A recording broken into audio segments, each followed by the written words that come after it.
నేతల్ని కాంగ్రెస్ లోకి ఆహ్వానించడం కొత్తేం కాదని ఏడాది క్రితమే తనను ఆహ్వానించారన్నారు బీఆర్ఎస్ ఎమ్మెల్యే సుధీర్ రెడ్డి. తాము బీఆర్ఎస్ ని వదిలే సమస్య లేదు అంటున్నారు. పార్టీ మారిన ఆ 10 మంది ఎమ్మెల్యేలు కూడా తిరిగి వచ్చేందుకు సిద్ధమయ్యారన్నారు. పాత కాంగ్రెస్ నేత సుధీర్ రెడ్డి మనతో ఉన్నారు. పాత కాంగ్రెస్ నేత అనొచ్చా? ఎందుకంటే ఇంతకుముందు కాంగ్రెస్ పార్టీలో పనిచేశారు. వైఎస్ రాజశేఖరరెడ్డితో మంచి అసోసియేషన్ ఉంది. మళ్ళీ తిరిగి రమ్మంటుంది పార్టీ. 16 నెలల క్రితం అందరు ఎమ్మెల్యేలని వ్యక్తిగతంగా టచ్ చేసి అందరు ఎమ్మెల్యేని ప్రయత్నం చేసి అందులో విఫలమైపోయి మళ్ళీ అదే పిలుపుని కొత్త రకంగా ఇస్తుంది. వ్యక్తిగతంగా ప్రతి ఎమ్మెల్యేని టచ్ చేసిండ్రు.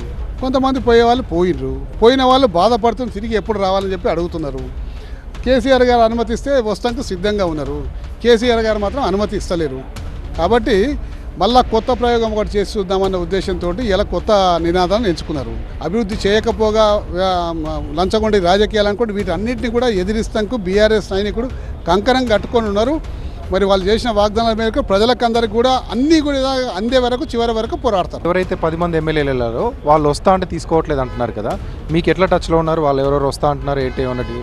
అందరూ స్వయంగా కేసీఆర్ గారికి మెసేజ్ పంపించిండ్రు, మేము వస్తామంటే కేసీఆర్ గారు నో అని చెప్పిండ్రు. కేసీఆర్ గారు దయదలిచి కరుణదలిచి ఎస్ అంటే ఎప్పుడు వస్తామో ఎస్ అంటే ఆ రోజు వచ్చేస్తారు. ఇప్పటికే పార్టీ మారినటువంటి ఎమ్మెల్యేలే తిరిగి రావడానికి సిద్ధంగా ఉన్నారు. కానీ కేసీఆర్ గ్రీన్ సిగ్నల్ ఇవ్వలేదు. గ్రీన్ సిగ్నల్ ఇస్తే ఖచ్చితంగా పార్టీ మళ్ళీ మారడానికి వాళ్ళు సిద్ధంగా ఉన్నారు. తిరిగి బీఆర్ఎస్ కండువా కప్పుకోవడానికి సిద్ధంగా ఉన్నారంటున్నారు MLA Sudhir Reddy. Photo studio.